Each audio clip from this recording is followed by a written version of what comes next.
Nafasi ya urais ni nafasi nyeti, nadra na ya kipekee kabisa. Upo usemi unaosema sio kila mtu anaweza kuwa kiongozi. Sasa vipi kwa nafasi ya urais? Mimi niseme rais hawezi kuwa kila mtu. Urais ni nafasi ya juu, ya kipekee na nafasi inayomtaka mtu mwenye uwezo thabiti wa kuiongoza nchi. Ikumbukwe, rais ndiye kiongozi mkuu wa taifa, ndiye mwakilishi anayesimama popote duniani kwa niaba ya taifa na watu wake. Huyu ndiye bosi mkuu wa serikali, taasisi na mashirika yake. Kwa nchi yetu, rais ndiye anayeunda baraza la mawaziri, kuteua majaji wa mahakama, wakuu wa vyombo vya ulinzi na usalama, wakuu wa mikoa, wakuu wa wilaya, wakurugenzi, makatibu tawala na nyadhifa nyingine mbalimbali nchini. Hakika nafasi hii nadra na adhimu sana, ni ya kipekee na ya kuheshimika. Kwa taifa endelevu, rais lazima awe na maono, mwajibikaji, msimamia haki, upendo, amani, mwenye hekima na mchapakazi. Rais wetu kipenzi Mheshimiwa sana Daktari Samia Suluhu Hassan aliwahi kusema, kama rais halali, wewe unalalaje?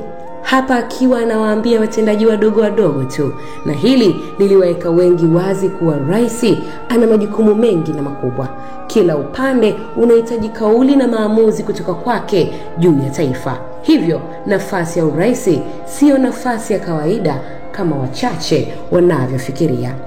Na hapa nitoe hongera sana kwa Mheshimiwa Rais Daktari Samia Suluhu Hassan kuweza kuonyesha mwanamke anaweza kuliongoza taifa na likaenda.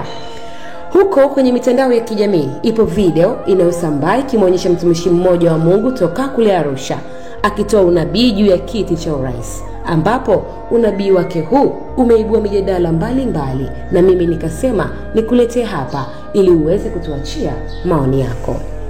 Mtumishi huyu kutoka Arusha anajulikana kwa jina la Mwalimu Stephen Jacob aliwahi kutoa unabii kuwa ameonyeshwa mmoja wa maaskofu hapa nchini atashika kiti cha urais, yani ndiye atakayekuwa rais ajaye. Kwenye mtandao anatumia kurasa za huduma ya Kristo ambapo ameweka nabii mbalimbali, huku hiyo niliyokuambia ikiwa moja ya nabii zake. Msikilize na uniachie maoni yako hapo chini. My name is Princess Kiuli na hii ni Mseto Media. Next president, rais ajaye, Mungu amesema kwa nini? Sipepenzi, mimi sina kona, mimi naongea, mimi ni mjumbe tu, naleta ujumbe, nimaliza na endelea na shughuli zangu. Next president, rais ajaye, Mungu amesema kwa nini? Sipepenzi, mimi sina kona, mimi naongea, mimi ni mjumbe tu, naleta ujumbe, nimaliza na endelea na shughuli zangu.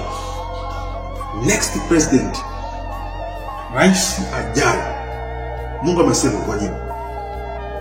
Sipepenzi, mimi sina kona, mimi naongea, mimi ni mjumbe tu, naleta ujumbe, nimaliza na endelea na shughuli zangu. Hakikisha umesubscribe, comment, like na kushare. Mseto Media, we connect everywhere.